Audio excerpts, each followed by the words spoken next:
Good morning, Nicole. How are you? I'm good. How are you? Very good. Thank you for joining me for a coffee. Oh, look, I actually have my special coffee mug here. How special is that? That's who is that? That's just a princess. That's my Okay. 11-year-old daughter's cup. I'm not allowed to Nice. use it usually, but yeah, I've got that today. Awesome. Well, thank you for joining me. I'd like to introduce you, and the purpose of these coffee catch-ups are to introduce the people that work in our business, and for people to get to know you, and just to get some sort of understanding of where you came from and what your skill set is and that kind of stuff. So you look after the Bayside region of Melbourne for us, which you, I think, came on board maybe 2 years ago, perhaps. Maybe I should have done some research. It's 3. 3? It's Okay. 3. Yeah, which has gone quite quickly. Yeah, it does. So you look after Bayside, and then sometime later you expanded and you purchased your second region, which is the Gippsland region. And I think in total you now look after 38 franchisees, and you're still growing at an acceptable rate, which we are, proud of what you're doing, and you're still on our A list. So that's pretty good. I'm glad I'm on the A list. Yeah, you certainly are. And probably the main reason for that is the advice that you give me in regards to advertising, because you personally look after the advertising for Melbourne as a collective. We've got five or six franchisors in Melbourne, and you manage the advertising fund for everybody, don't you? Which is very good. Yeah. Yeah, and I actually quite enjoy doing that because that's a big part of making sure our franchisees have the right level of leads coming in, and that we have a consistent flow. But most importantly, I think it really does mean that the franchisors within Melbourne are doing absolutely everything we can to make sure that we're generating that work, and we all feed off each other, and that's really important. Yes, so thank you for doing that. You're doing a great job there. And recently you got us onto TV and stuff in prime spots, which is not an easy thing to do. So good on you. And you're also the Kudo Queen. Is it Kudo or Scoop Ons? Yes, Scoop On, Kudo, and Deals. Yes, so we are always having sort of voucher specials out there, which work really, really well for us as far as giving support to particularly our new franchisees. At times they can be a little tricky because everybody's after a bargain, but overall I think it's a really positive thing for us, and it gets us some great exposure because just their mailing list has, I think it's something like 5 million people on their mailing list. So I'm actually currently trying to get our TV ad worked into some of their advertising so that will come up, and that would be potentially a free or bonus plan for us. So I'm doing my best to look into that. Well, good on you, because historically we stay away from those sort of deals because they're just very hard to manage. The day-to-day controlling of it, complaints and so on, and you've proven to be able to do that very effectively. So, which brings me to my first question, if you don't mind. So where did you come from before gyms? What were you doing? So prior to gyms, well, many years ago, I started my career as an apprentice chef. So I'm a qualified chef, which actually seems to bode well when you're purchasing a franchise with us, because I know I've got a few ex-chefs in my business and in the other regions as well. I quickly moved from the kitchen into a more managerial role and started managing some small hotels. And from there, I started to work for a very large catering organisation, which saw me become a national director for particularly special projects. So my skill set really is around managing major scale events and in the catering sector. So events like the Commonwealth Games Athletes Village, my role would be to set up the entire village and then deliver 25,000 meals a day to 71 different nations. And so there's certainly some dietary requirements in there. So I did things like that. I ran the Australian Open tennis at Rod Laver Arena. But all of those roles meant that I was running a large team of people. Probably the largest team I was in control of was about 2,000 people. You have usually around 12 sort of direct reports, and then you're feeding out to that. So for me, being able to, well, I suppose multitask, juggle a lot of things at once, process things that are coming in from all directions quite quickly, and we'd make a joke of it. I'd be the solutions provider. And being a franchisor is actually no different. I am a constant solution provider, as are you, Haydar. And you listen, you take in what's happening around you, and then you very quickly provide the solution. So, so that's what I used to do. So now I've sort of turned that into something that I can use those skills within owning my regions. Well, your past is very impressive, and it's really exciting that you've been able to bring those skills to our business, and obviously share and in some ways train us with those extra management skills that you have, which is quite unique. So thank you for that. Thank you for sharing. You're a very good sharer.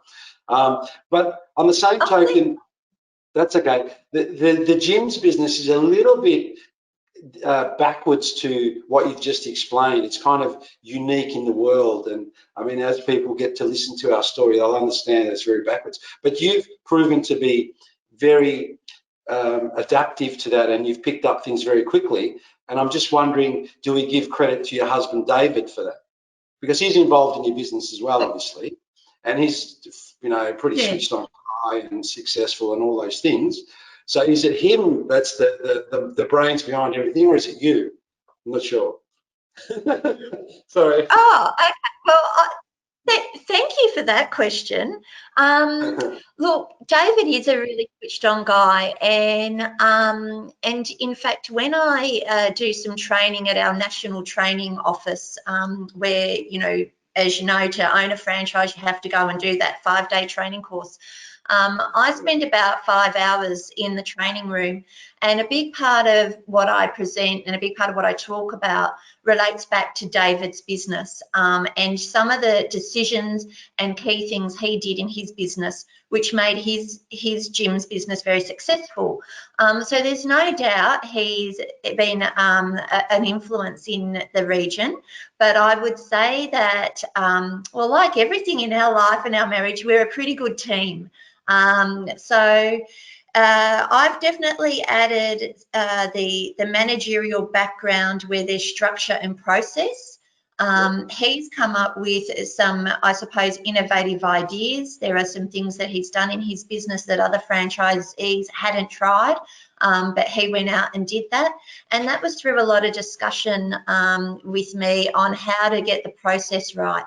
And honestly, and you've met one of our very close friends, Luke Rogan, Haydar. Luke was a big factor in all of that as well. So we've been really fortunate that we had a very, very good couple of friends. Luke is in a handyman business, and his wife Jane is a communications manager. And so through their knowledge, we draw some inspiration and literally whiteboard some things up in the middle of my kitchen some days. So that's been a benefit. So it's definitely a joint effort. It's like when you raise your children, people say it takes a tribe or, a whole village, not just mum and dad. And I suppose within the gyms group, we've got a village. And when you listen effectively to everybody in your village and you draw on that information, success will come. Wow. Very good explanation. Good one. Thank you. Okay. So what made you decide to join us?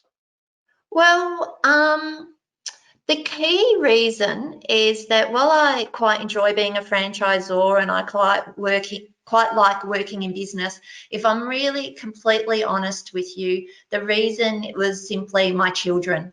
The role that I had previously, that was a big role. I ended up traveling every single week. I was traveling, and my role expanded to include Singapore. So I started traveling and spending a week, a month in Singapore.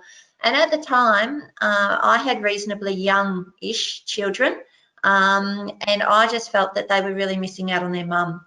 So I wanted to find a new career path, something that I could do potentially from home, something that would give me some lifestyle back, because I didn't have that. I had lifestyle in a different way. I got to eat at these great restaurants or go out, but I didn't get to do that with my husband. I get to do that with a group of strangers that I was entertaining, and that's great fun. But that's short-lived. That, you can do that for a few months, you can do it for 12 months, but when you're doing it for several years, it's a boring, thankless task. So I wanted to find a career that was going to be not thankless, was something that would give me flexibility. I'd be able to raise my children, but it also was something that needed to give me a fairly reasonable income, because I was earning pretty decent money working for Delaware. So I needed to find that would lead me. So initially, when I joined Jim's group, I became a franchisee, and I knew that I was going to do that, but only for a few months. And I did that with the sole purpose of learning how to be a franchisee, so that would make me a better franchisor. So, so moving into Jim's group was something actually that David suggested. And at the initial onset, I actually laughed at him and told him he was joking, and that I think I even said he was a bit of an idiot as well. So the joke's on me now. Yeah. Good. Yeah, well, Well, yeah. I'll just remember to thank David. But let's be quite honest, you actually didn't choose Jim's Cleaning initially. You didn't give us a chance. You chose a different division, and that thing didn't work out, and then you kind of had to put up with us. Into the cleaning group. Yes. Yes, which is great for us, and we're so happy that you did that. So thank you. So overall, Nicole, do you think has this lived up to your expectations? Yes, it has. I mean, the short answer is yes. It's probably lived up to my expectations in a slightly different way to what I thought it would. As far as generating an income, the income that I receive through being a franchisor is an acceptable income that, it's in line with what I was looking for. And certainly if you look at the hours that I work, then, people would be very happy with that as an outcome. The flexibility and the ability to work when I need to work, to be with my children, to do the things I want to do, it has absolutely 100% lived up to my expectations, because, we can make it what we want it to be, as franchisors. A key in the cleaning group, and something that is an expectation from you, certainly, Haydar, is that we continue to support, but we also primarily are salespeople. We sell our territories, we sell our businesses to franchisees, and there are times where that's something that's a little tricky to do, and there are times where once you get a bit of a roll on, that happens almost organically, and it works well for us. So I think that the business definitely lives up to my expectation in that regard. There are times, some things that are a little bit tough in the business, and there are times where you can get down a little bit too. Yeah. Yeah. But hopefully you just get over those and then move on, and then think about all the good things that we have as well. Yeah. Yeah, definitely. And I think you're very good at that. You know, you always try to be very upbeat and move things forward. And I think that any good leader is like that. So like me, Haydar, you're a good leader. But I think in order to be a good leader, you do have to remain positive.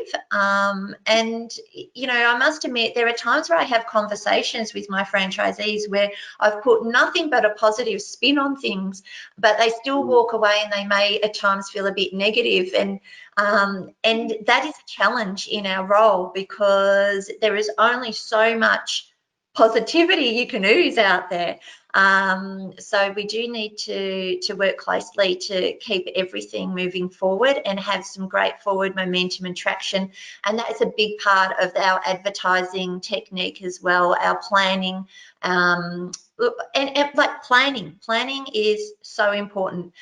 There is that old saying that if you do not know where you're going, you're not going to get there. So you've got to have the plan. Yeah. Well, good on you, mate. Whatever you're doing is working because, you know, we survey you every year, and the survey results just came out and you rated, you know, pretty high up there as we expected. You're definitely very good at what you do. So keep up the good work. We definitely appreciate your efforts, so thank you. Moving right along, you might have mentioned this already, but what do you think your biggest strength is? Well, I think that the business knowledge I have is definitely a strength, but probably my largest strength is my desire and my will to support my franchisees. I think that I do go above and beyond to offer support. And, you know, we've spoken a little bit about David. I think that having him at times provide support benefits my business as well. David is pretty clear. This was my business. It's not for him. He tries to stay out of it. And for our marriage, that's probably a good thing. But a recent example is that I do have a franchisee who's really struggling a little bit, and they're struggling a bit with their mental health. And so I've suggested some things that are a bit outside the box. They're not within the usual scope of what our cleaning business does. And he has come out of his suspension in his business to move forward and to do some of those things. And because he is, I suppose, at a point where he's incredibly high maintenance and in a bit of a critical time for him, David has spoken with him and David has taken over as his franchisor. So this franchisee has on-tap exclusive rights to David, and currently is speaking to David 3, maybe 4 times a day. So he's getting a massive level of support. And he's very thankful for that. But I think that that's probably our strongest ability within our business, is that we're prepared to do that. And we move forward and we work with these people to give them everything they need from an emotional and business level. Yeah. Fantastic. Well, you definitely, both of you have walked the talk, because as you mentioned before, you were a franchisee for a period. David was, who knows, probably 10-year franchisee. I don't know. How long was he a mowing franchisee? Yeah, it was just under 10 years. So yeah, we certainly know the process, and David particularly has a wealth of knowledge and experience with dealing with tricky clients, and so sometimes his advice on how to deal with these clients is really valuable. Excellent. So one of the questions I have here is, why would I buy a franchise from your region? Is that why, what you just explained, or can you think of anything else? Yeah, pretty much. I think that with us, our level of support is second to none. And I think that we're quite passionate about having people start a business and actually succeeding in their business. And that's not to say that the other franchisors don't feel that way, because we all do. But I certainly think that we put a more personal spin on things. And even to the way we raise our children and our family, running our businesses, both businesses, are a family way. And my daughter, she's 11 years old at the moment, but when a new franchisee starts, it's her job to order their business cards and to order their flyers and make sure that these things are organised for them.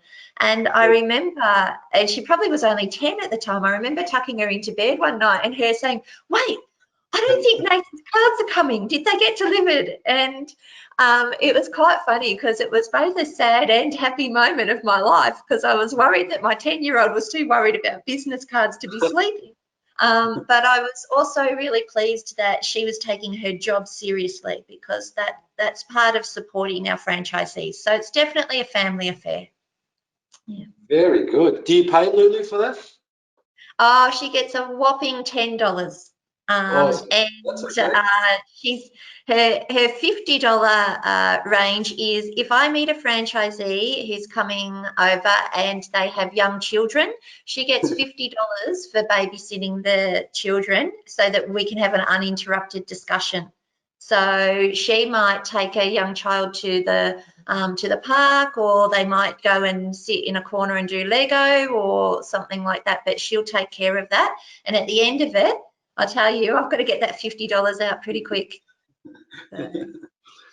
I love it. That's beautiful. Okay, well, it seems like you do a lot of work, and you're helping, and you look after your franchisees, and you help me a lot. And let's be clear about that. You know, I ring you all the time to get advice or bounce things off you and stuff. So what do you do for fun?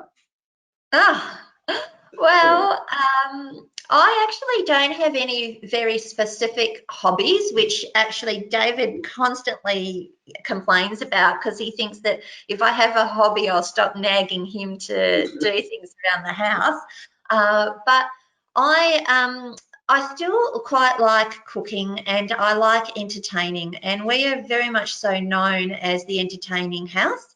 Yes. We have a garden and deck and area that's really great for entertaining, and so we always have our friends over. Every Friday we have standard Friday night dinners, and then each weekend we'll have friends over above and beyond that as well. And actually in this current time, we actually met a couple of friends at the park on the weekend, and we were reminiscing that the very last time we could all be together was, as in all of our friends, which is about 80 of us when we've got our kids with us, was Lulu's birthday, which was the 10th of March. And on the 10th of March, everybody was at my house, and the next weekend we went into lockdown. So we were reminiscing about that, and everybody was saying how they just wish they could be on our back deck, drinking and eating our food as they usually do. So that's probably my hobby, is really just entertaining. That's a beautiful hobby. I love that story. That's beautiful. All right, so where do you see yourself in the next 3 years, Mrs. Wood? Well, I see myself doing pretty much the same as I'm doing now. And having said that, I would like to, you mentioned I have got about 38 franchisees. In particular, the Gippsland area is not a large area as far as franchisees go, but there's plenty of room to grow out there. And it's amazing to me that I haven't actually gotten more franchisees out there already. So I'm really hoping that area will have by far more than doubled in the next few years. I also hope that the Melbourne Bayside area, a realistic target, I think, is probably not doubling that area, but at least another half on top of what I have now. So I'd love to be having somewhere around 70 to 80 franchisees. I think that would be really manageable across both regions. And we'll continue to do that. We'll continue to do that while my children are in school, and we'll continue to run that as a family. Yeah. I love it. Well, I wish you very good luck with that. Well, look, I think we've got some really good insight into your thoughts and the way who you are and where you came from. So I really appreciate you spending some time with us.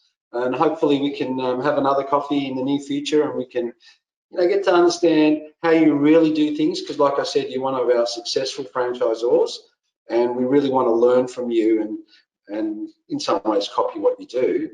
So I really appreciate your time, and I don't want to hold you up. So thank you. I'll catch you soon. Do you want to say anything before you go? No, yeah, other than thanks for the chat, Haydar. It was a privilege to be asked to be part of this. So thanks for your time as well. Good on you. Say hello to everyone. Thank you. You too. See you. Bye.